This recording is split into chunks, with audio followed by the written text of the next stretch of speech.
గుర్తు చేయాలనుకుంటున్నాను. మీ నాన్న ఏం చేస్తున్నాడు అనేది మీకు గుర్తు చేసి ముగిస్తాను. ఆయన ఏం చేస్తున్నాడు అని అంటే, చదవండి. దేవునికి ఒక సంకల్పం ఉంది.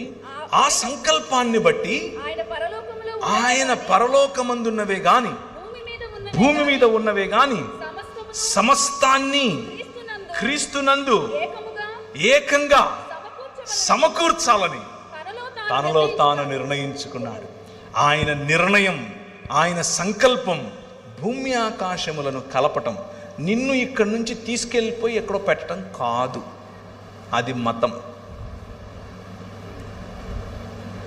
నిన్ను ఇక్కడి నుంచి తీసుకెళ్ళిపోయి ఎక్కడో పెట్టడం మతం, ఫిలాసఫీ.